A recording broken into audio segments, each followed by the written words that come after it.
So the face is flat in plantigrade man, whereas in pronograde animal it is projectile. As we can see, the face of the animal, they are projecting outwards. That is known as the pronograde animal, whereas in case of man, it is of flat type known as plantigrade. Okay. The forehead is common to both the face and the scalp because the extension of the face is from the hairline of the scalp above to the chin and the base of the mandible below, and on each side the auricle. So the forehead is common for both the scalp and the face.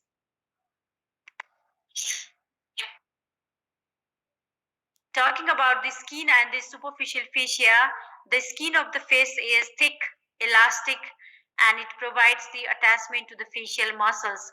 So the muscles of the facial expressions, they are comes under the panniculus carnosus because they are attached on the skin and the superficial fascia. So they are the muscles which comes under the panniculus carnosus, the facial muscles. And the facial muscles are highly vascular, so it is possible to do the plastic surgery for aesthetic purpose. So it is the clinical aspect of the vascularity of the skin of the face, and it's rich in sebaceous and the sweat gland. So the acne is common, we can appreciate in age, young age. Okay, so the skin is thick, elastic, and it provides the attachment of the muscles of the facial expression. It is highly vascular, which helps to do the plastic surgery for beauty or the aesthetic purpose, and they are rich in sebaceous and the sweat gland. Talking about the superficial fascia contains the facial muscles. So the muscles of the facial expression, they are attached on the superficial fascia of the face, and there are presence of the vessels, nerves, and variable amount of the fat. So the deeper fascia is absent in case of face. So talking about the muscles of the facial expressions, they are concentrated around the opening. The eye muscles are the orbicularis oculi, we discuss in details later on. Levator palpebrae superioris, as the name suggests, it helps to elevate the upper eyelid. So levator palpebrae superioris muscles, which are responsible to elevate the upper eyelid.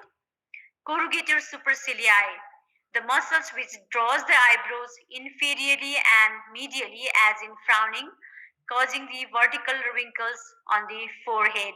So in the forehead, we can appreciate the vertical wrinkles. In case of old patients, it is because of the presence of the corrugator supercilii.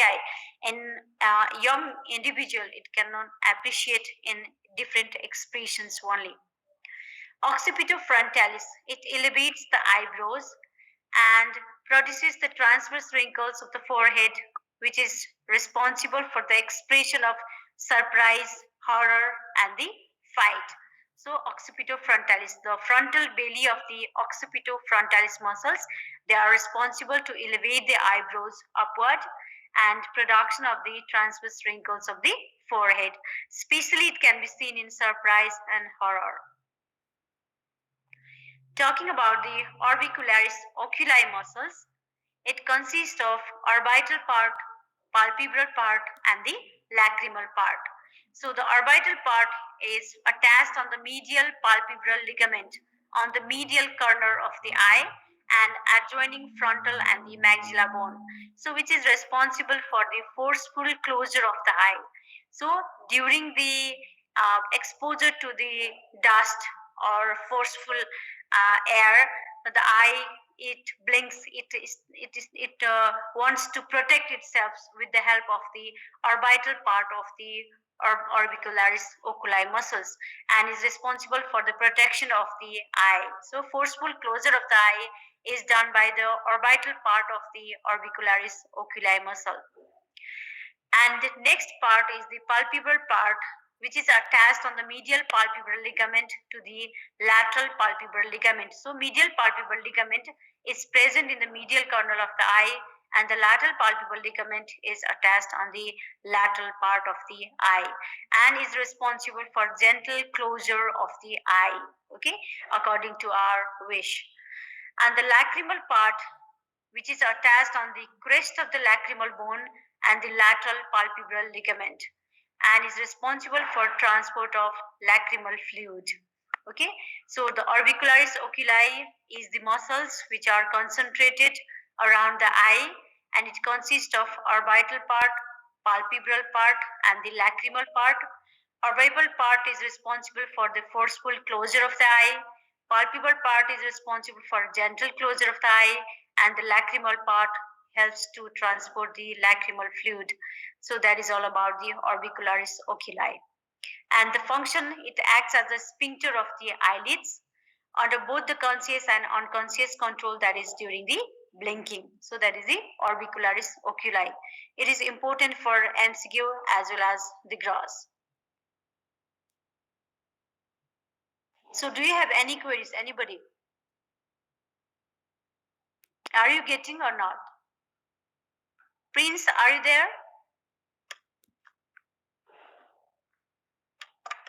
Prince? Yes, ma'am. Okay, do you have any queries? No, ma'am. Okay, if you have any confusion, please ask, okay? So move on to the next muscles, that is the procerus. It gives look of frowning and is responsible for the production of the transverse wrinkles across the bridge of the nose, which can be easily appreciated in the lean and thin people and in the old individual. So procerus and the transverse wrinkles across the bridge of the nose. And the next muscle is the nasalis. As the name suggests, it is present around the nose, and transverse part, sometimes called compressor nasi. It helps to compress the nasal breeze, and the alar part is the dilator nasi. It helps to dilate the nasal or the nasal ostium. Okay, so dilator nasi and the compressor nasi are there in the nose. Depressor septi nasi. Dilatation of the anterior nasal aperture is present in active in anger and is responsible by the contraction of the depressor septi nasi. And the next muscle is the levator labii superioris. As the name suggests, it is present in the upper lip and responsible for the elevation of the upper lip. So that is the main elevators of the upper lip. So levator labii superioris. Levator labii superioris echinacea is the muscles which are responsible for the elevation and eversion of the upper lip and dilates the nostrils. So it is responsible for elevation and eversion of the upper lip and dilatation of the anterior nasal aperture or the nostrils. The next muscle is the zygomaticus minor. So zygomaticus minor and the majors are concentrated around the upper lip. So zygomaticus minor is responsible for elevators of the upper lip. Zygomaticus major, it contributes to the smiling and laughing. So they are attached on the zygomatic bone or the cheekbone.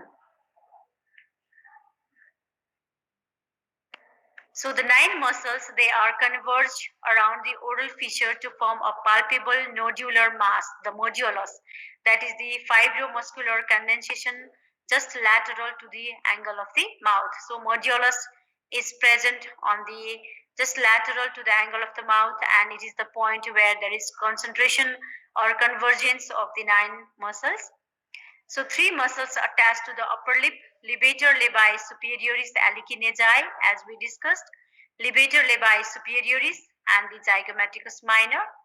5 muscles attached to the angle, that is the zygomaticus major, levator anguli oris, rhizorius, depressor anguli oris, and buccinator. And 1 muscles attached to the lower lip, that is the depressor anguli oris. So they all concentrated at the angle of the mouth to form the modulus or the fibromuscular condensation.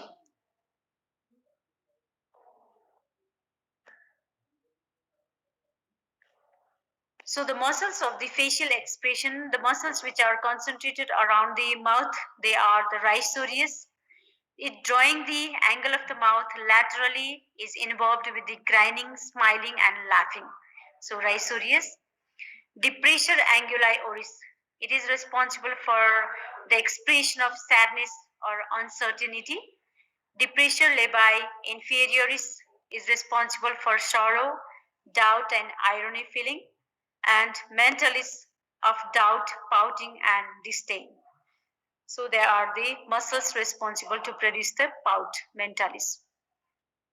So rhizoris on the lateral aspect of the mouth, depressor anguli oris on the lower aspect of the angle of the mouth, depressor labii inferioris in the lower lip, and the mentalis to produce the pouting and the doubt. The next muscle is the buccinator.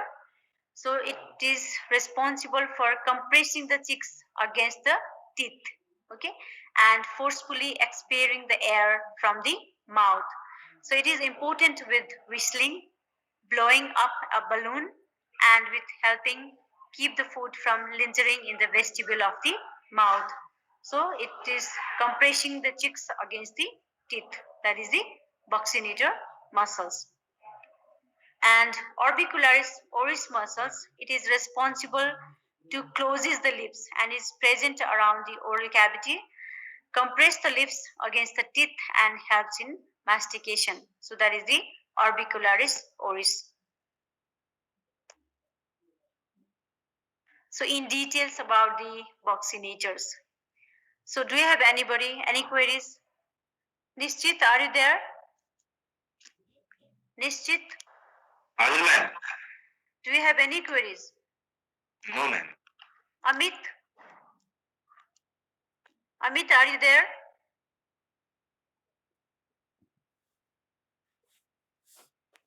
Amit, are you there? Ganesh, are you there? Yes, ma'am. Do you have any queries? No, ma'am. Okay. If you have any queries, any confusion, please ask. Okay. So move on to the details about the buccinator. As we discussed, the buccinator is responsible for compressing the cheeks against the teeth and is responsible for forceful expiration of the air. So it arises from the outer surface of the alveolar process of the maxilla and mandible opposite the three molar teeth. Three molar means first, second, and third molar teeth in the alveolar process of the maxilla and the mandible from the posterior aspect of the jaw. The pterygomandibular raphe from the pterygoid hamulus to the mandible behind the third molar tooth, and the pterygoid hamulus to the maxillary tuberosity. So these are the area from where the muscle fiber of the buccinator gets originated, and the upper maxillary fiber they goes to the upper lip, lower or the mandibular fibers goes to the lower lip, and the intermediate fibers they undergo chiasmatic decussation at the modulus. So upper goes to the lower and the lower goes to the upper. So they all fiber they concentrate to form the buccinator. And talking about the orbicularis oris, so the muscles around the oral fissure or the oral cavity, and it consists of extrinsic part, intrinsic part. So the extrinsic part are derived from three strata. They are the deepest stratum from the incisivus superior muscles and the incisivus inferior muscles. So the meaning of incisivus superior and the incisivus inferior means the muscles originating from the incisive area of the lips. So that is the incisivus superior and the incisivus inferior of the orbicularis oris, and the intermediate stratum is contributed by the buccinator muscles, and the superficial stratum or the superficial layer is contributed by the libator and the depressor anguli oris and are concentrated on the angle of the mouth. So these three layers which forms the extrinsic part and the intrinsic part, and the intrinsic part or the oblique fibers extending from the skin to the mucosa of the lips.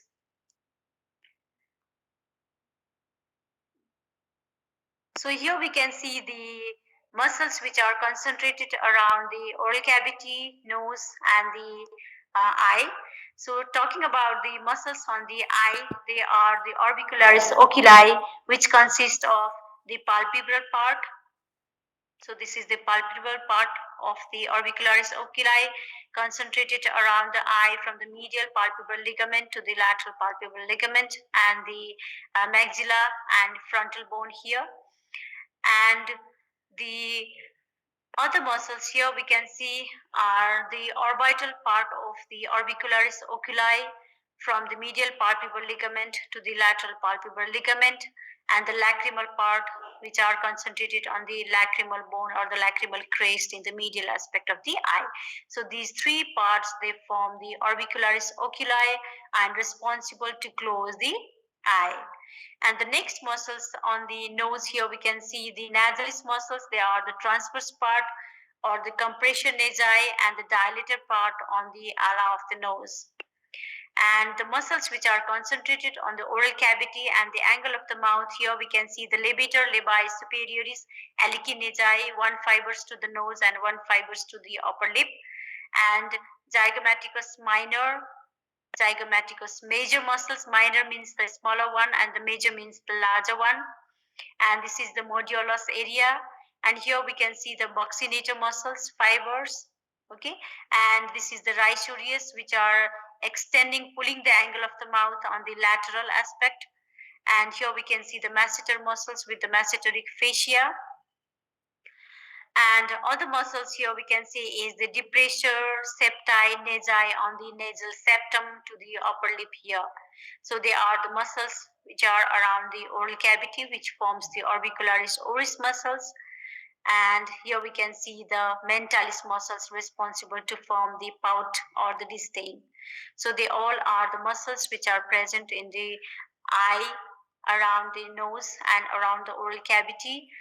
And here we can see on the frontal part, on the forehead, the frontal belly of the occipitofrontalis muscles, and the occipital belly is present here in the posterior aspect of the skull or the scalp. Okay, so they are the muscles which are present in the face, and these all muscles are attached on the skin and the superficial fascia, and also known as the panniculus carnosus. Okay, so for exam purpose, you should know the major muscles which are concentrated on the eye. For example, the orbicularis oculi, the nasal muscles, depressor nasi, and the dilator naris, and the compression naris, the zygomaticus major, minor, orbicularis oris, and the frontal belly of the occipitofrontalis. So they are the major muscles, and here we can see the corrugator supercilii and the procerus muscles on the bridge of the nose. So major muscles, the larger muscles, you should recognize for the exam purpose. So that is all about the muscles of the facial expressions. Do you have any queries? Rameshwar, are you there?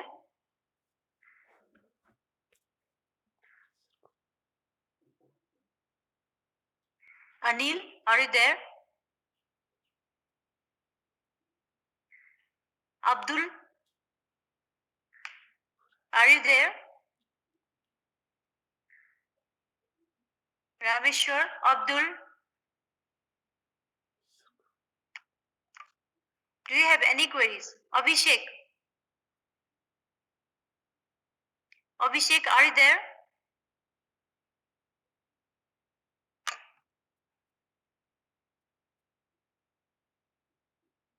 If you have any queries, please ask. Okay, so move on to the facial vein. So the facial vein is the main vein of the face. After receiving the supratrochlear and supraorbital veins, angular veins, it travels obliquely downward and descends to the neck to drain into the internal jugular vein. So the facial vein, it drains the face into the internal jugular vein. And the next vein is the retromandibular vein. So the superficial temporal vein, it joins with the maxillary vein to form the retromandibular vein. And first of all, it divides into anterior and the posterior branch or the division. Anterior division and the facial vein, they united together to form the common facial vein, and it drains into the internal jugular vein. And the posterior division of the retromandibular vein, they united together with the posterior auricular vein and from the external jugular vein, and ultimately it drains into the subclavian vein. So facial vein and the retromandibular vein are important venous drainage of the face. And finally, it drains into the internal jugular vein and the subclavian vein. So the tributaries of the facial vein. The facial vein, it connects with the superior ophthalmic vein both directly and via the supraorbital vein, and it is also linked to the cavernous venous sinuses. Cavernous sinus is the dural venous sinuses present within the cranial cavity. The facial vein, it receives the tributaries from the side of the nose, and below this, an important deep facial vein, they form the pterygoid venous plexus. It also receives the inferior palpebral, superior and the inferior labial, buccinator, parotid, and the mesenteric vein, and other tributaries which join it below the mandible. And the facial vein, it communicates with the frontal diploic vein. So if there is any infection in the face which can easily communicate with these cavernous sinuses, and the pterygoid venous plexus can communicate the infection from the face to the intracranial cavity. So the facial vein is devoid of valves. There won't be any valves in the facial vein. The movements of the facial muscles, it facilitates spread of septic emboli. Sorry? Do you have any queries? Any queries? So anybody? Any queries?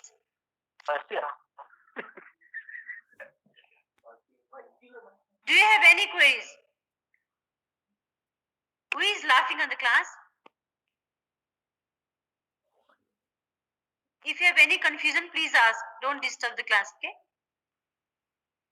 So the facial vein is devoid of valves. Movement of the facial muscles, it facilitates the spread of septic emboli or the infected area of the upper lip and the lower part of the nose in retrograde direction can cause the thrombosis of the cavernous sinus.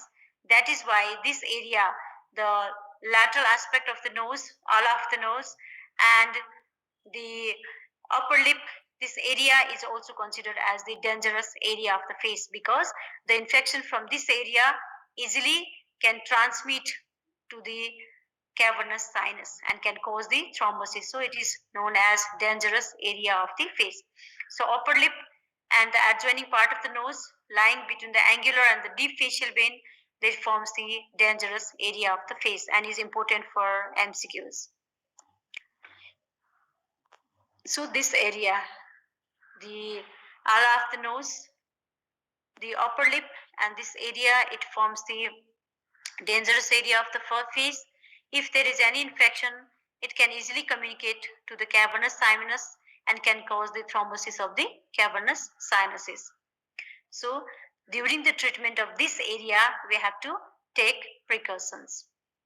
And here we can see some artery and the veins. So anastomosis of the arteries and the tributaries of the veins in the face can be easily appreciated.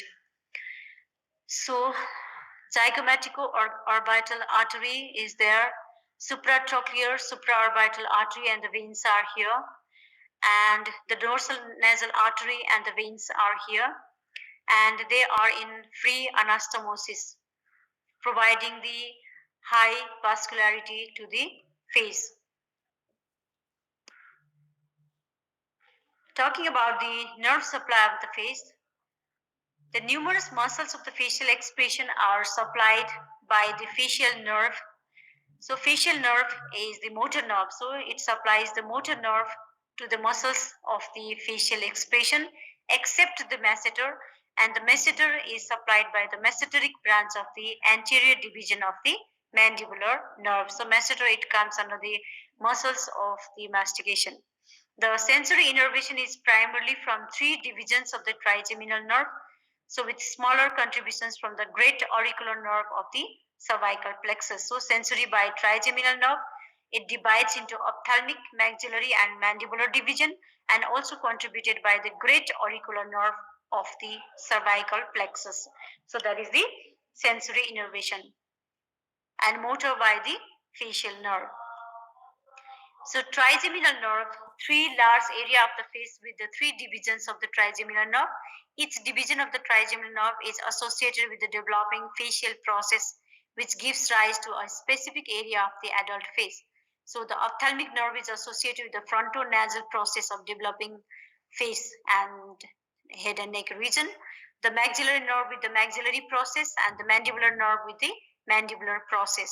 So that is the division of the trigeminal nerve according to the developing face region. So here we can see the ophthalmic division of the trigeminal nerve. So it divides into supratrochlear and supraorbital and all the smaller branches. From the maxillary nerve, infraorbital nerve, the zygomaticofacial nerve, zygomaticotemporal nerves are there from the maxillary division of the trigeminal nerve. And from the mandibular division of the trigeminal nerve, the mental nerve, the buccal nerve towards the cheek region, and the auriculotemporal nerve towards the in front of the ear. So this is the ophthalmic area, the maxillary area, and the mandibular area, which are responsible to supply the face. And from the great auricular and the transverse cervical branches from the cervical plexus, they are supplying to the neck region here.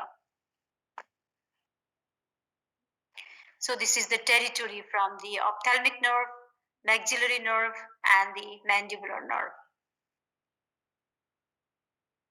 Once again, the ophthalmic nerve, supratrochlear, supraorbital, which supplies this area, the ophthalmic area. The maxillary area is this, giving the infraorbital nerve, zygomaticofacial, zygomaticotemporal, and this is the mandibular nerve, which supply to this area up to the preauricular area, auriculotemporal nerve, and mental nerve, and the buccal nerve.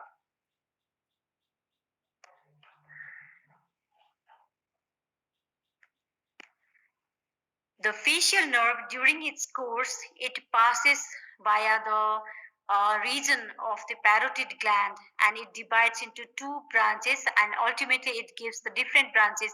They are the temporal branch, the zygomatic branch, and the buccal branch. Again, the buccal branch divides into upper buccal and the lower buccal, and the marginal mandibular branch towards the mandible, and the cervical branch towards the neck region. So these five nerves, the temporal, zygomatic, buccal, marginal mandibular, and cervical, they passes via the substance of the parotid gland to supply the muscle supply or the motor supply to the muscles of the face. So they are the facial nerve, which giving the branches on the face to supply the muscles of the facial expression, the motor supply to the muscles of the facial expression. So temporal, zygomatic, buccal, marginal mandibular, and the cervical, they are the five branches of the facial nerve in the face. So arterial supply of the face is provided by the facial artery. Facial artery is the branches from the external carotid artery. So the common carotid artery in the neck, it divides at the level of thyroid lamina into the external carotid and the internal carotid artery. The internal carotid artery goes inside the cranial cavity to supply the brain, and the external carotid artery, it gives different branches. Among them, facial artery is very important that supply to the face. So the transverse facial artery, which divides into the superficial temporal, that is the branches from the external carotid artery, and those accompany the cutaneous branches of the trigeminal nerve, which supply the face. So the facial artery in the face, it passes tortuously about 1.25 centimeter lateral to the angle of the mouth. It ascends along the side of the nose, ends by anastomosing with the dorsal nasal branch of the ophthalmic artery. The ophthalmic artery is the branches from the internal carotid artery. So in the face, there is a free anastomosis between the branches of the external carotid artery and the internal carotid artery. So internal carotid artery, ophthalmic artery, and the dorsal nasal branch, external carotid artery, and the facial artery. So they are the artery which getting anastomosis on the face and supply the major area of the face. So superficial arteries of the face and scalp, here we can see the supratrochlear, supraorbital artery, superficial temporal artery, posterior auricular, and the occipital artery. And the external carotid artery, it gives different branches. Here we can see the superior thyroid, lingual, facial, maxillary artery, and the superficial temporal artery, transverse facial artery. So they all are the artery which are the branches from the external carotid artery. And here we can see the tortuosity of the facial artery on the lateral aspect of the angle of the mouth, 1.25 centimeter lateral to the angle of the mouth, and it divides into lateral nasal branch and the angular branch, and also there is anastomosis between the supratrochlear and supraorbital artery from the ophthalmic artery, and it provides the vigorous arterial supply to the face and is responsible for the aesthetic surgery or the plastic surgery on the face because of the vascularity of the face. So move on to the lymphatic drainage. The lymphatic drainage of the face can be drained in three areas: the upper area, intermediate, and the lower area. So upper area is the greater part of the forehead, temple, lateral half of the eyelid, conjunctiva, and the parotid. It drains into the pre-auricular or superficial parotid lymph nodes towards the in front of the parotid gland. Intermediate area, central forehead, frontal sinus, medial half of the eyelid, nose with the maxillary sinuses, upper lip, lateral part of the lower lip, medial part of the cheek, and greater part of the lower jaw drains into the submandibular lymph nodes, and the lower area, central part of the lower lip and the chin, into the submental lymph nodes. So upper area, preauricular and the superficial parotid lymph node, intermediate area into submandibular lymph nodes, and the lower area into submental lymph nodes. So the lymphatic drainage here, upper area, intermediate area, and the lower area. So submental, submandibular, and the preauricular lymph nodes. So here we can see palatine in front of the ear, this one, preauricular area, and this is submandibular and the submental lymph nodes. So that this is the lymphatic drainage of the face. So that is all about the lymphatic drainage of the face. If there is any infection in the draining area, for example, if there is any inflammation or the enlargement of the submandibular lymph nodes, we have to examine the area which are drained by the submandibular lymph nodes. For example, the middle area, the cheek, nose, medial aspect of the eye, and the upper and the lower jaw. If there is inflammation in the submental lymph nodes, enlargement of the submental lymph nodes, we have to examine the chin and the lower lips, the center part of the lower lips, to identify the infection and the draining area. So that is important for the treatment. So that is all about the face. So do you have any queries? Anybody?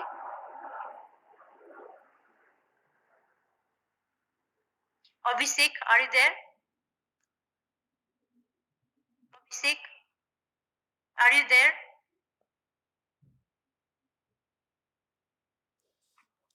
Abdul, are you there?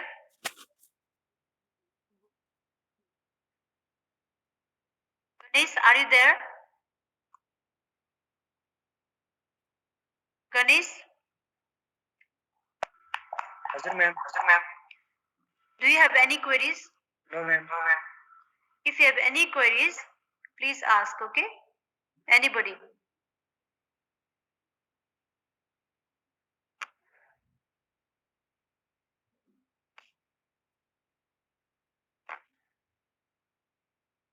Do you have any queries?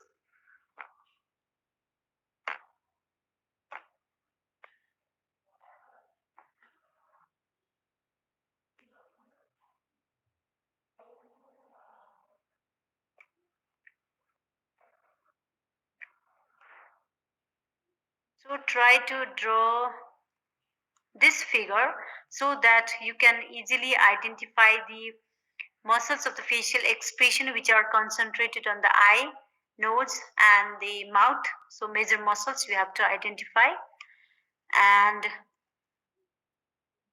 try to draw the nerve supply, the territory of the ophthalmic nerve, maxillary nerve, and the mandibular nerve. To identify the nerve supply, try to draw this to know the muscles and their nerve supply and the lymphatic drainage of the face. Okay, so they are important for exam purpose. So do you have any queries, anybody? If not, have a good day.